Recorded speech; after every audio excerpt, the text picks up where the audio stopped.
One of C.H. Spurgeon's lectures to my students, as he called them, and this is lecture 2, Anecdotes from the Pulpit. It is pretty generally admitted that sermons may wisely be adorned with a fair share of illustrations, but anecdotes used to that end are still regarded by the prudes of the pulpit with a measure of suspicion. They will come down low enough to quote an emblem, they will deign to use poetic imagery, but they cannot stoop to tell a simple, homely story. They would probably say, in confidence to their younger brethren, "Beware how you lower yourselves and your sacred office by repeating anecdotes which are best appreciated by the vulgar and uneducated." We would not retort by exhorting all men to abound in stories, for there ought to be discrimination. It is freely admitted that there are useful and admirable styles of oratory which would be disfigured by a rustic tale, and there are honoured brethren whose genius would never allow them to relate a story, for it would not appear suitable to their mode of thought. Upon these we would not even by implication hint at a censure. But when we are dealing with others who seem to be somewhat and are not what they seem, we feel no tenderness, nay, we are even moved to assail their stilted greatness. If they sneer at anecdotes, we smile at them and their sneers, and wish them more sense and less starch. Affectation of intellectual superiority and love of rhetorical splendour have prevented many from setting forth gospel truth in the easiest imaginable manner, namely by analogies drawn from common events. Because they could not condescend to men of low estate, they have refrained from repeating incidents which would have accurately explained their meaning. Fearing to be thought vulgar, they have lost golden opportunities. As well might David have refused to sling one of the smooth stones at Goliath's brow because he found it in a common brook. From individuals so lofty in their ideas, nothing is likely to flow down to the mass of people but a glacial eloquence, a river of ice. Dignity is a most poor and despicable consideration, unless it be the dignity of turning many to righteousness. And yet divines who have had scarcely enough of real dignity to save themselves from contempt have swollen huge as high Olympus through the affectation of it. A young gentleman, after delivering an elaborate discourse, was told that not more than 5 or 6 in the congregation had been able to understand him. This he accepted as a tribute to his genius.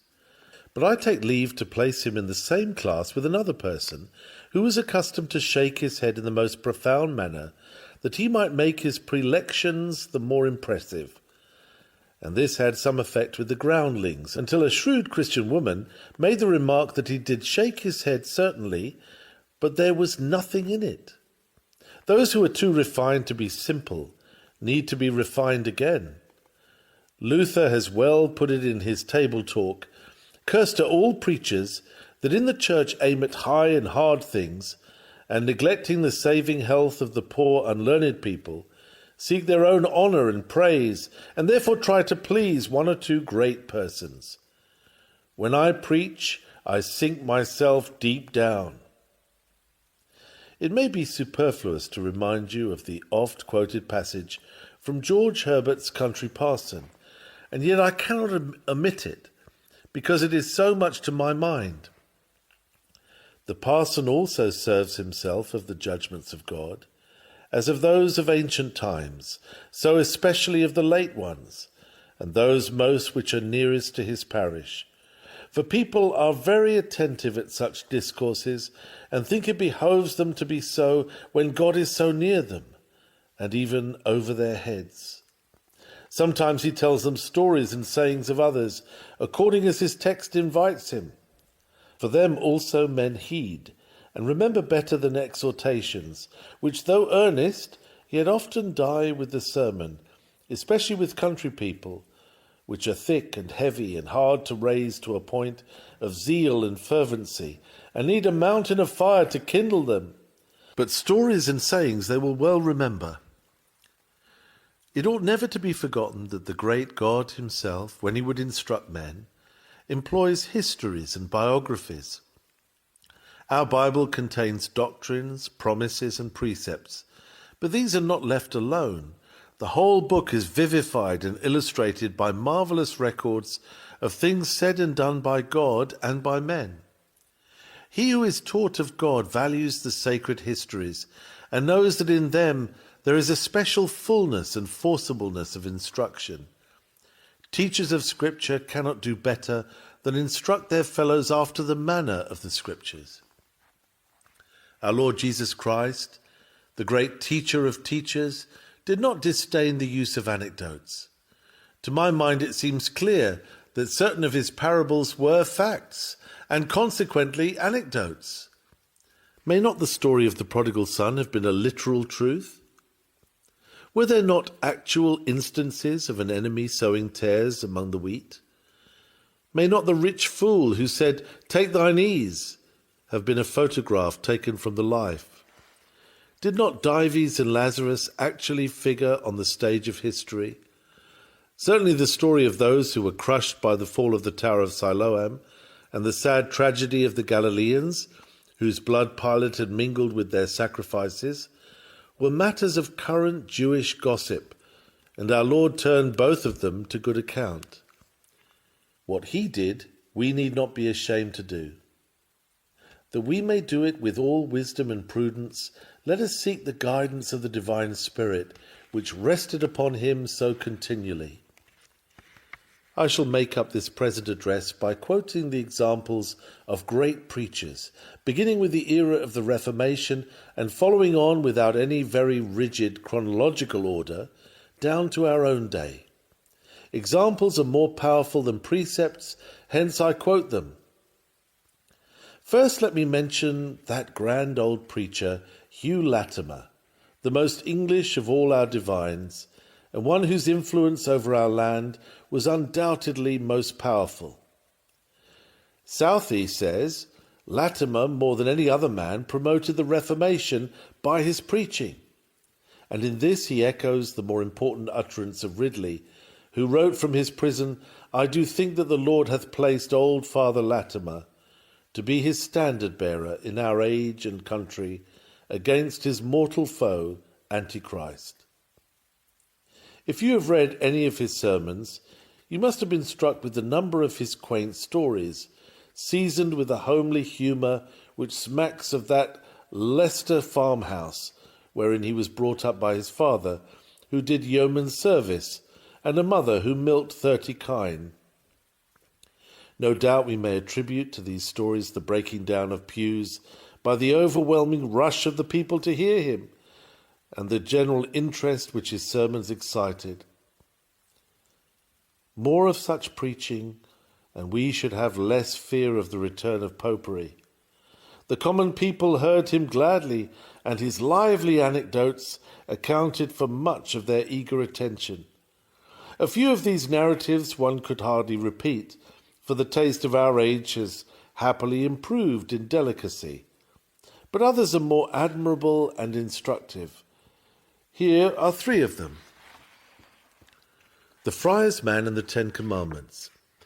I will tell you now a pretty story of a friar to refresh you withal. A limiter of the Grey Friars in the time of his limitation preached many times, and had but one sermon at all times, which sermon was of the 10 Commandments.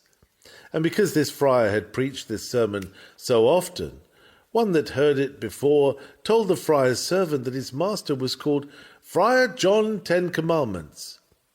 Wherefore the servant showed the friar his master thereof, and advised him to preach of some other matters, for it grieved the servant to hear his master derided.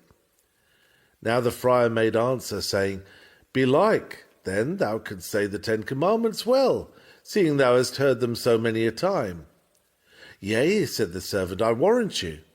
Let me hear them, said the master. Then he began, pride, covetousness, lechery, and so number the deadly sins for the 10 Commandments. And so there be many at this time which be weary of the old gospel. They would fain hear some new things. They think themselves so perfect in the old, when they be no more skillful than this servant was in his 10 Commandments. St. Anthony and the Cobbler. We read a pretty story of St. Anthony, which being in the wilderness led there a very hard and strait life, insomuch as none at that time did the like. To whom came a voice from heaven, saying, Anthony, thou art not so perfect as is a cobbler that dwelleth at Alexandria. Anthony, hearing this, rose up forthwith, and took his staff, and went till he came to Alexandria, where he found the cobbler. The cobbler was astonished to see so reverend a father to come into his house. Then Anthony said to him, Come, and tell me thy whole conversation, and how thou spendest thy time. Sir, said the cobbler, as for me, good works I have none, for my life is but simple and slender. I am but a poor cobbler. In the morning, when I arise, I pray for the whole city wherein I dwell, especially for all such neighbours and poor friends as I have.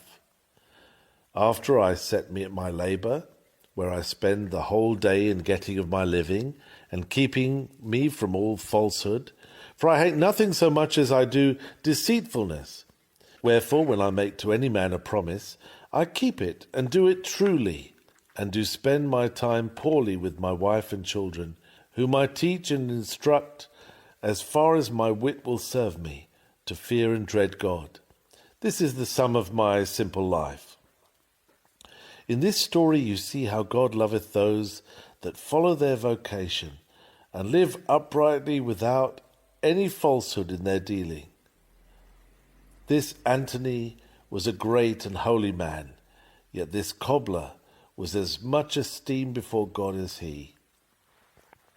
The danger of prosperity. I read once a story of a good bishop, which rode by the way and was weary, being yet far off from any town. Therefore, seeing a fair house, he went thither, and was very well and honourably received.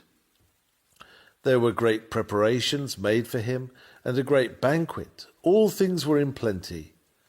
Then the man of the house set out his prosperity, and told the bishop what riches he had, in what honours and dignities he was, how many fair children he had, what a virtuous wife God had provided for him, so that he had no lack of any manner of thing. He had no trouble nor vexations, neither outward nor inward. Now this holy man, hearing the good estate of the man, called one of his servants and commanded him to make ready the horses. For the bishop thought that God was not in the house, because there was no temptation there. He took his leave and went his ways. Now when he came to 2 or 3 miles off, he remembered his book, which he had left behind him.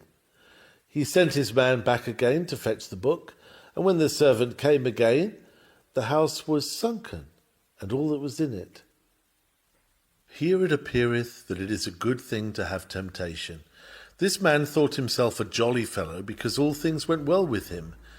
But he knew not St. James's lesson, Beatus qui suffert tentationem. Blessed is he that endureth temptation. Let us therefore learn here not to be irksome when God layeth his cross upon us. Let us take a long leap of about a century, and we come to Jeremy Taylor, another bishop whom I mention immediately after Latimer, because he is apparently such a contrast to that homely divine, while yet in very truth he has a measure of likeness to him as to the point now in hand. They both rejoiced in figure and metaphor, and equally delighted in incident and narrative. True, the one would talk of John and William, and the other of Anaxagoras and Scipio, but actual scenes were the delight of each. In this respect, Jeremy Taylor may be said to be Latimer turned into Latin.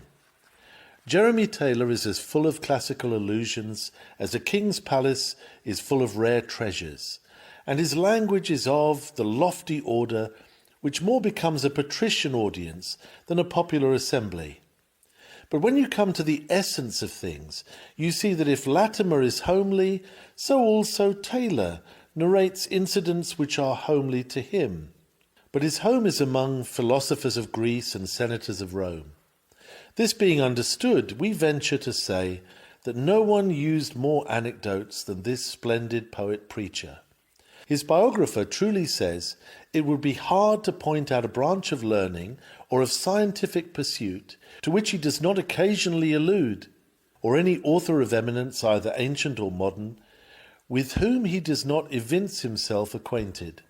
He more than once refers to obscure stories in ancient writers, as if they were of necessity as familiar to all his readers as to himself. As, for instance, he talks of poor Attilius Aviola, and again of the Libyan lion that brake loose into the wilderness and killed 2 Roman boys.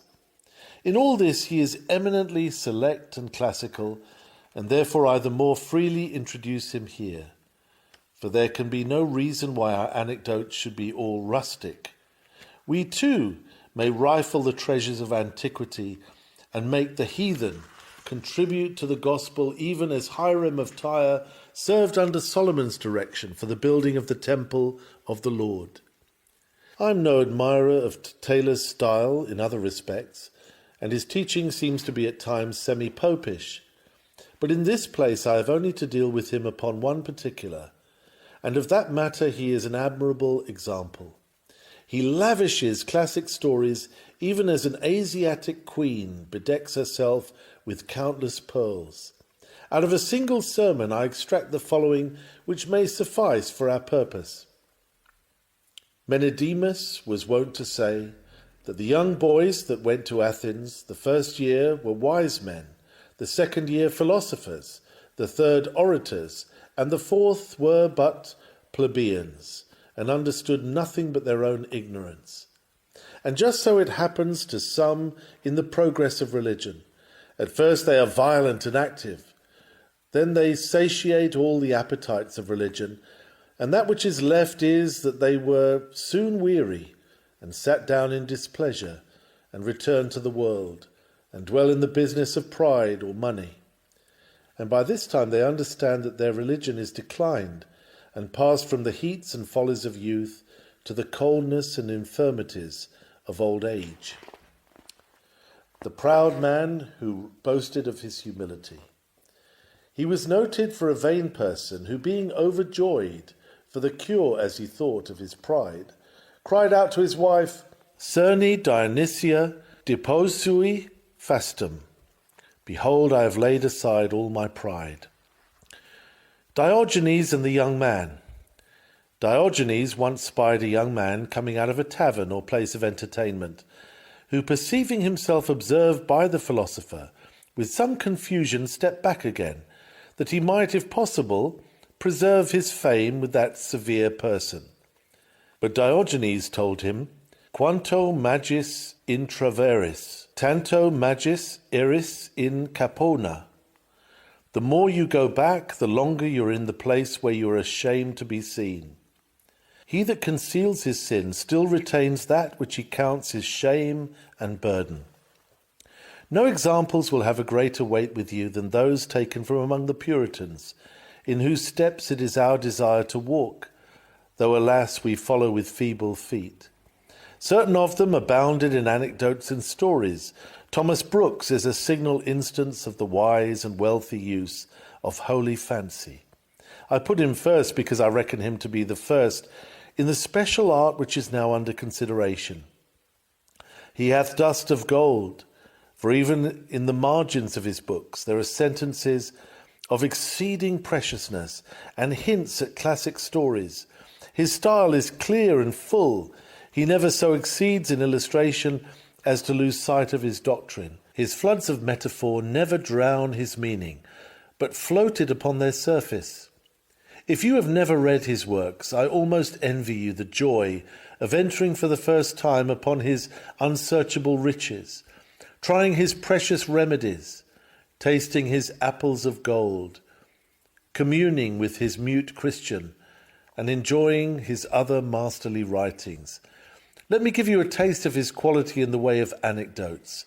Here are a few brief ones which lie almost upon the same page, but he so abounds with them that you may readily cull scores of better ones for yourselves. Mr. Welch weeping. A soul under special manifestations of love weeps that it can love Christ no more.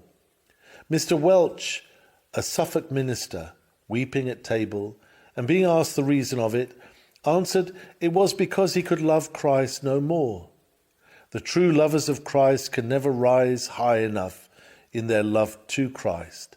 They count a little love to be no love, great love to be but little, strong love to be but weak, and the highest love to be infinitely below the worth of Christ, the beauty and glory of Christ, the fullness, sweetness, and goodness of Christ. The top of their misery in this life is that they love so little, though they are so much beloved. Submissive silence. Such was the silence of Philip II, King of Spain, that when his invincible armada that had been 3 years a-fitting was lost, he gave command that all over Spain they should give thanks to God and the saints that it was no more grievous. Favourites submitting to their lords. When Teribazus, a noble Persian, was arrested, at first he drew his sword and defended himself. But when they charged him in the king's name and informed him that they had come from the king and were commanded to bring him to the king, he yielded willingly.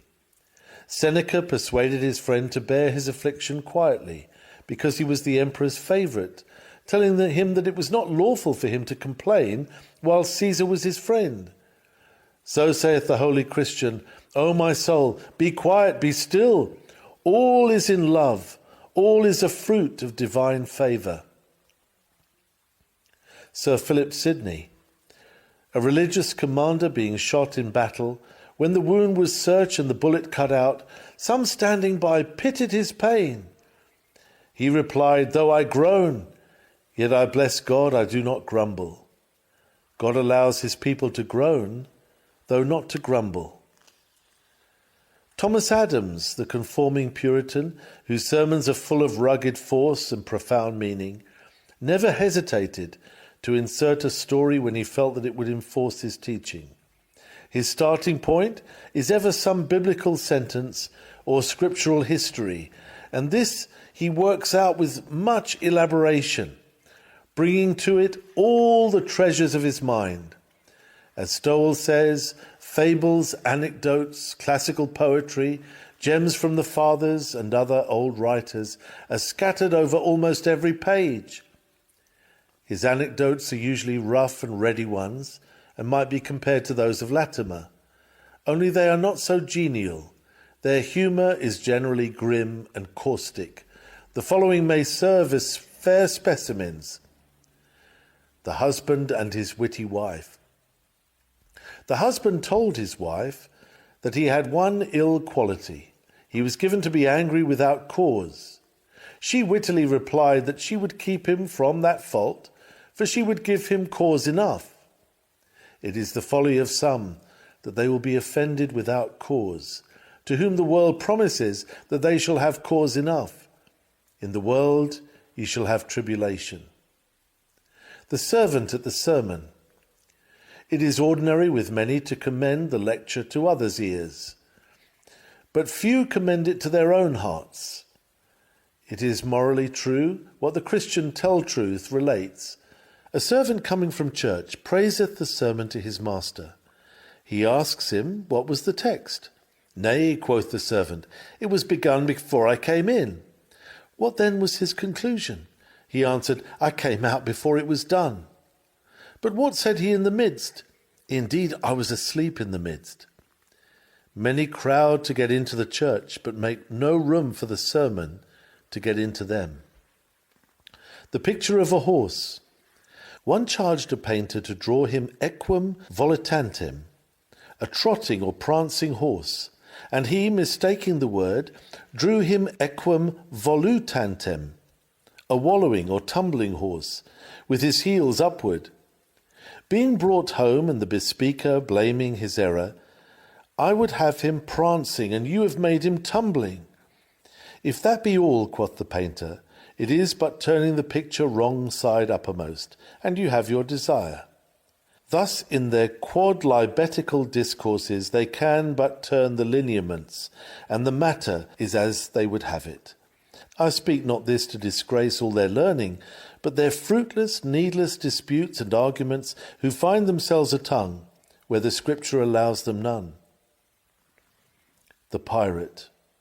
As when the desperate pirate, ransacking and rifling a bottom, was told by the master that though no law could touch him for the present, he should answer it at the day of judgment, replied, Nay, if I may stay so long ere I come to it, I will take thee in thy vessel too.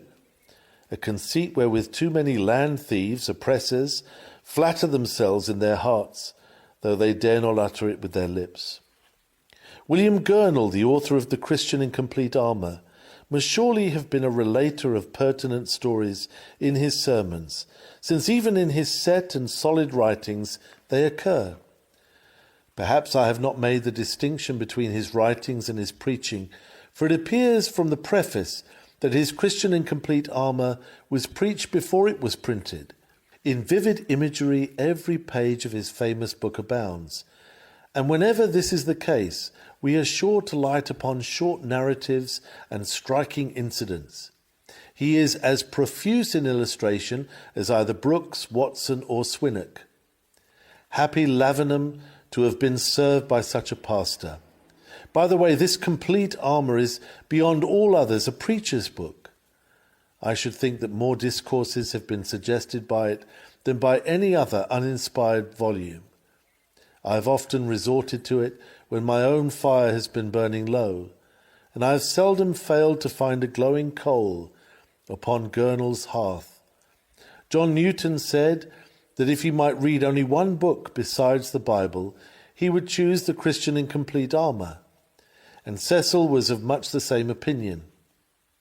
J.C. Ryle has said of it, You will often find in a line and a half some great truth put so concisely and yet so fully that you really marvel how so much thought could get into so few words. One or two stories from the early part of his great work must suffice for our purpose. Bird safe in a man's bosom. A heathen could say when a bird, feared by a hawk, flew into his bosom, I will not betray thee unto thine enemy, seeing thou comest for sanctuary unto me. How much less will God yield up a soul unto its enemy, when it takes sanctuary in his name, saying, Lord, I am hunted with such a temptation, dogged with such a lust. Either thou must pardon it, or I am damned. Mortify it, or I shall be a slave to it. Take me into the bosom of thy love for Christ's sake. Castle me in the arms of thy everlasting strength. It is in thy power to save me from, or give me up into, the hands of my enemy. I have no confidence in myself or any other. Into thy hands I commit my cause, my life, and rely on thee. This dependence of a soul undoubtedly will awaken the almighty power of God. For such a one's defence, he hath sworn the greatest oath that can come out of his blessed lips, even by himself, that such as flee for refuge to hope in him shall have strong consolation. Hebrews 6, verses 17 and 18. The prince with his family in danger. Suppose a king's son should get out of a besieged city, where he hath left his wife and children, whom he loves as his own soul, and these all ready to die by the sword or famine, if supply come not the sooner. Could this prince, when arrived at his father's house, please himself with the delights of the court, and forget the distress of his family? Or rather would he not come post to his father, having their cries and groans always in his ears, and before he ate or drank, do his errand to his father, and entreat him, if ever he loved him, that he would send all the force of his kingdom to raise the siege, rather than any of his dear relations should perish. Surely, sirs, though Christ be in the top of his preferment, and out of the storm in regard of his own person, yet his children left behind in the midst of sins, Satan's, and the world's batteries are in his heart, and shall not be forgotten a moment by him. The care he takes in our business appeared in the speedy dispatch he made of his Spirit to his apostles' supply, which as soon almost as he was warm in his seat at his Father's right hand, he sent to the incomparable comfort of his apostles and us, that to this day, yea, to the end of the world, do or shall believe on him. John Careless. When God honours a person to suffer for his truth, this is a great privilege. Unto you it is given not only to believe, but to suffer for his sake. God doth not use to give worthless gifts to his saints. There is some preciousness in it which a carnal eye cannot see. Faith, you will say, is a great gift, but perseverance greater, without which faith would be little worth, and perseverance in suffering is above both honourable. This made John Careless, an English martyr, who though he died not at the stake, yet imprisoned for Christ, say, "Such an honour 'tis as angels are not permitted to have. Therefore, God forgive me mine unthankfulness." Mr. Benbridge. Oh, how many die at the gallows as martyrs in the devil's cause, for felonies, rapes, and murders. He might withdraw his grace and give thee to thine own cowardice and unbelief, and then thou wouldst soon show thyself in thy colours. The stoutest champions for Christ have been taught how weak they are if Christ steps aside.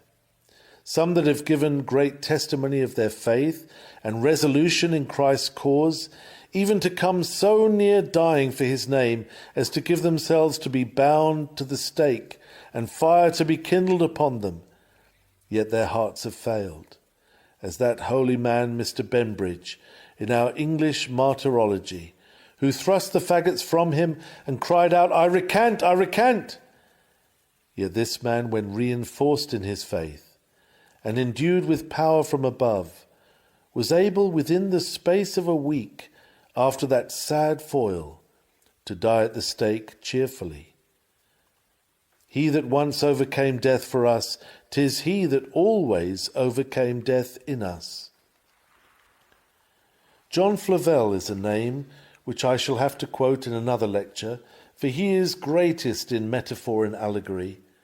But in the matter of anecdote, his preaching is a fine example. It was said of his ministry that he who was unaffected by it must either have had a very soft head or a very hard heart. He had a fund of striking incidents and a faculty of happy illustration, and as he was a man in whose manner cheerfulness was blended with solemnity, he was popular in the highest degree, both at home and abroad. He sought out words which might suit the sailors of Dartmouth and farmers of Devon, and therefore he has left behind him his navigation spiritualized and his husbandry spiritualized, a legacy for each of the two orders of men who plough the sea and the land. He was a man worth making a pilgrimage to hear. What a crime it was to silence his heaven-touched lips by the abominable act of uniformity. Instead of quoting several passages from his sermons, each one containing an anecdote, I have thought it as well to give a mass of stories as we find them in his prelections upon providence in conversion. A scrap of paper accidentally coming to view hath been used as an occasion of conversion. This was the case of a minister of Wales, who had 2 livings, but took little care of either. He, being at a fair, bought something at a pedlar's standing, and rent off a leaf of Mr. Perkins' Catechism to wrap it in. And reading a line or 2 of it, God sent it home so as it did the work. The marriage of a godly man into a carnal family hath been ordered by providence for the conversion and salvation of many therein. Thus we read in the life of that renowned English worthy Mr. John Bruin, that in his second match it was agreed that he should have 1 year's diet in his mother-in-law's house. During his abode there that year, saith Mr. Clarke, the Lord was pleased by this means graciously to work upon her soul, as also upon his wife's sister and half-sister, their brothers, Mr. William and Mr. Thomas Fox, with 1 or 2 of the servants of that family. Not only the reading of a book or hearing of a minister, but, which is most remarkable, the very mistake or forgetfulness of a minister hath been improved by providence for this end and purpose. Augustine, once preaching to his congregation, forgot the argument which he first proposed, and fell upon the errors of the Manichees, beside his first intention, by which discourse he converted one Firmus, his auditor, who fell down at his feet weeping and confessing he had lived a Manichee many years. Another I knew, who going to preach, took up another Bible than that he had designed, in which not only missing his notes, but the chapter also in which his text lay, was put to some loss thereby. But after a short pause he resolved to speak to any other scripture that might be presented to him, and accordingly read the text, "The Lord is not slack concerning his promise," 2 Peter 3 verse 9. And though he had nothing prepared, yet the Lord helped him to speak both methodically and pertinently from it, by which discourse a gracious change was wrought upon one in the congregation, who hath since given good evidence of a sound conversion, and acknowledged this sermon to be the first and only means thereof. Going to hear a sermon in jest hath proved some men's conversion in earnest. Mr. Firmin, in his Real Christian, tells us of a notorious drunkard, whom the drunkards called Father, that one day would needs go to hear what Wilson said, out of no other design, it seems, but to scoff at the holy man. But in the prayer before the sermon, his heart began to thaw, and when he had read his text, which was, "Sin no more, lest a worse thing come unto thee," John 5 verse 14, he could not contain, and in that sermon the Lord changed his heart, though formerly so bitter an enemy that the minister on lecture days was afraid to go to church before his shop door. Lo, these are parts of his ways, but how little a portion is heard of him. George Swinnock, for some years chaplain to Hampden, had the gift of illustration largely developed, as his works prove. Some of his similes are far-fetched, and the growth of knowledge has rendered certain of them obsolete, but they served his purpose and made his teaching attractive. After deducting all his fancies, which in the present age would be judged to be strained, there remains a rare amount of sanctified wit and wisdom, and sparkling here and there we spy out a few telling stories, mostly of classic origin. The prayer of Paulinus. It was the speech of Paulinus when his city was taken by the barbarians. Domine ne excruciae ob aurum et argentum. Lord, let me not be troubled for my silver and gold which I have lost, for thou art all things. As Noah, when the whole world was overwhelmed with water, had a fair epitome of it in the ark, having all sorts of beasts and fowls there, so he that in a deluge hath God to be his God, hath the original of all mercies. He who enjoyeth the ocean may rejoice, though some drops are taken from him. Queen Elizabeth and the milkmaid. Queen Elizabeth envied the milkmaid when she was in prison, but had she known the glorious reign which she was to have for 44 years, she would not have repined at the poor happiness of so mean a person. Christians are too prone to envy the husks which wandering sinners fill themselves with here below. But would they set before them their glorious hopes of a heaven, how they must reign with Christ for ever and ever, they would see little reason for their repining. The believing child. I have read a story of a little child about 8 or 9 years old, that being extremely pinched with hunger, looked one day pitifully necessitous on her mother, and said, "Mother, do you think that God will starve us?" The mother answered, "No, child, he will not." The child replied, "But if he do, yet we must love him and serve him." Here was language that spake a well-grown Christian. For indeed God brings us to want and misery, to try us whether we love him for his own sake or for our own sakes, for those excellencies that are in him, or for those mercies we have from him, to see whether we will say with the cynic to Antisthenes, "Nullis tam durus erit bacillus," etc. There should be no cudgel so crabbed as to beat me from thee. Fashionable religion. I have read of a popish lady in Paris that when she saw a glorious procession to one of their saints, cried out, "Oh, how fine is our religion, beyond that of the Huguenots! They have a mean and beggarly religion, but ours is full of bravery and solemnity." But as heralds say of a coat of arms, if it be full of gays and devices, it speaks a mean descent. So truly that manner of worship, which is mingled with men's inventions, speaks its descent to be mean, namely from man. The busy duke.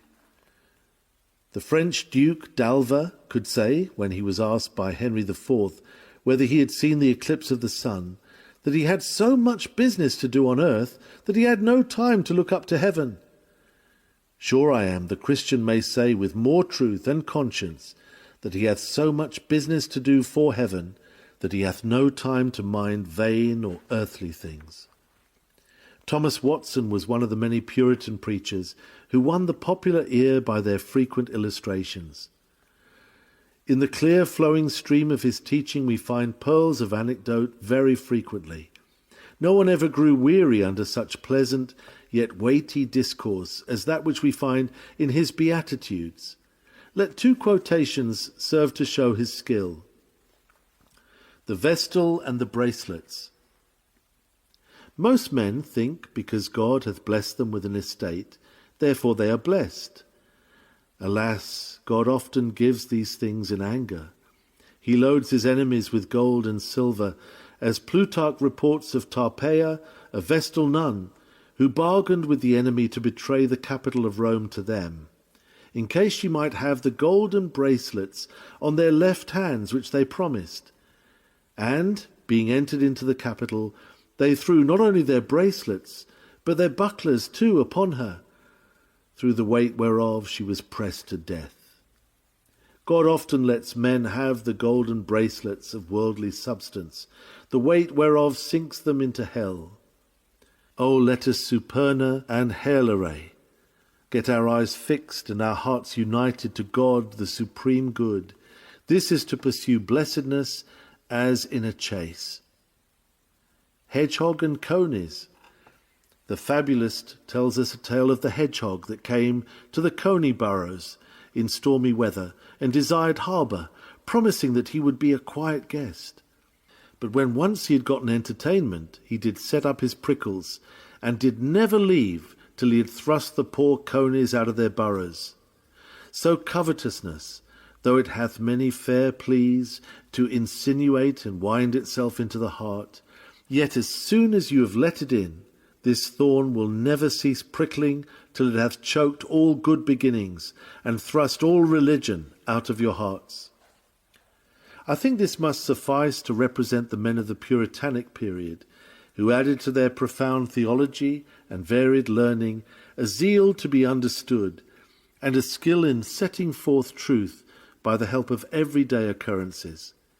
The age which followed them was barren of spiritual life and was afflicted by a race of rhetorical divines whose words had little connection with the word of life. The scanty thought of the Queen Anne dignitaries needed no aid of metaphor or parable. There was nothing to explain to the people. The utmost endeavour of these divines was to hide the nakedness of their discourses with the fig leaves of Latinized verbiage. Living preaching was gone. Spiritual life was gone. and consequently a pulpit was set up which had no voice from the common people, no voice indeed for anybody except the mere formalist, who is content if decorum be observed and respectability maintained. Of course, our notion of making truth clear by stories did not suit the dignified death of the period, and it was only when the dry bones began to be stirred that the popular method was again brought to the front. The illustrious George Whitefield stands with Wesley at the head of that noble army who led the revival of the last century. It is not at this present any part of my plan to speak of his matchless eloquence, unquenchable earnestness, and incessant labour, but it is quite according to the run of my lecture to remind you of his own saying, "I use market language." He employed pure, good, flowing English, but he was as simple as if he spoke to children. Although by no means abounding in illustration, yet he always employed it when needed, and he narrated incidents with great power of action and emphasis. The stories of Whitefield were so told that they thrilled the people. They saw as well as heard, for each word had its proper gesture. One reason why he could be understood at so great a distance was the fact that the eye helped the ear. As specimens of his anecdotes I have selected these which follow. The two chaplains. You cannot do without the grace of God when you come to die. There was a nobleman that kept a deistical chaplain, and his lady a Christian one. When he was dying, he says to his chaplain, "I liked you very well when I was in health, but it is my lady's chaplain I must have when I am sick." Never satisfied. My dear hearers, there is not a single soul of you all that is satisfied in your stations. It is not the language of your hearts when apprentices. We think that we shall do very well when journeymen. When journeymen, that we should do very well when masters. When single, that we shall do well when married. And to be sure, you think you shall do well when you keep a carriage. I have heard of one who began low. He first wanted a house. Then, says he, "I want 2, then 4, then 6. And when he had them, he said, "I think I want nothing else." "Yes," says his friend, "you will soon want another thing. That is, a hearse and 6 to carry you to your grave." And that made him tremble. Dr. Manton's heart. A good woman who was charmed with Dr. Manton said, "Oh, sir, you have made an excellent sermon today. I wish I had your heart." "Do you so?" said he. "Good woman, you had better not wish for it, for if you had it, you would wish for your own again." The best of men see themselves in the worst light. Fearing that the quotation of any more examples might prove tedious, I would only remind you that such men as Berridge, Rowland Hill, Matthew Wilkes, Christmas Evans, William Jay, and others who have but lately departed from us, owed much of their attractiveness to the way in which they aroused their audiences and flashed truth into their faces by well-chosen anecdotes. Time calls upon me to have done, and how can I come to a better close than by mentioning one living man who, above all others, has in 2 continents stirred the masses of the people. I refer to D.L. Moody. This admirable brother has a great aversion to the printing of his sermons, and well he may have, for he is incessantly preaching, and has no time allowed him for the preparation of fresh discourses, and therefore it would be great unwisdom on his part to print at once those addresses with which he is working through a campaign. We hope, however, that when he is done with the sermon, he will never suffer it to die out, but give it to the church and to the world through the press. Our esteemed brother has a lively, telling style, and he thinks it wise frequently to fasten a nail with the hammer of anecdote. Here are 4 or 5 extracts from the little book entitled Arrows and Anecdotes by D.L. Moody. The Idiot's Mother. I know a mother who has an idiot child. For it she gave up all society, almost everything, and devoted her whole life to it. And now, said she, for 14 years I have tended it and loved it, and it does not even know me. Oh, it is breaking my heart. Oh, how the Lord must say this of hundreds here. Jesus comes here and goes from seat to seat asking if there is a place for him. Oh, will not some of you take him into your hearts? Surgeon and patient. When I was in Belfast, I knew a doctor who had a friend, a leading surgeon there. And he told me that the surgeon's custom was, before performing any operation, to say to the patient, "Take a good look at the wound, and then fix your eyes on me, and don't take them off until I get through the operation." I thought at the time that was a good illustration. Sinner, take a good look at the wound tonight, and then fix your eyes on Christ and don't take them off. It is better to look at the remedy than at the wound. The Orphan's Prayer. A little child whose father and mother had died was taken into another family. The first night she asked if she could pray as she used to do. They said, "Oh, yes." So she knelt down and prayed as her mother had taught her. And when that was ended, she added a little prayer of her own. "Oh God, make these people as kind to me as father and mother were." Then she paused and looked up as if expecting the answer and added, "Of course he will." How sweetly simple was that little one's faith. She expected God to do, and of course she got her request. The roll call. A soldier lay on his dying couch during our last war, and they heard him say, "Here!" They asked him what he wanted, and he put up his hand and said, "Hush! They are calling the roll of heaven, and I am answering to my name." And presently he whispered, "Here!" and he was gone. No home beyond the grave. I've been told of a wealthy man who died recently. Death came unexpectedly to him, as it almost always does, and he sent out for his lawyer to draw his will. And he went on willing away his property. When he came to his wife and child, he said he wanted them to have the home. But the little child didn't understand what death was. She was standing near, and she said, "Papa, have you got a home in that land you are going to?" The arrow reached that heart, but it was too late. He saw his mistake. He had got no home beyond the grave. I will weary you no longer. You may safely do what the most useful of men have done before you. Copy them not only in their use of illustration, but in their wisely keeping it in subservience to their design. They were not storytellers, but preachers of the gospel. They did not aim at the entertainment of the people, but at their conversion. Never did they go out of their way to drag in a telling bit, which they had been saving up for display, and never would anyone say of their illustrations that they were windows that exclude the light and passages that lead to nothing. Keep you the due proportion of things, lest I do worse than lose my labour, by becoming the cause of your presenting to the people strings of anecdotes instead of sound doctrines, for that would be as evil a thing as if you offered to hungry men flowers instead of bread, and gave to the naked gauze of gossamer instead of woolen cloth. Amen.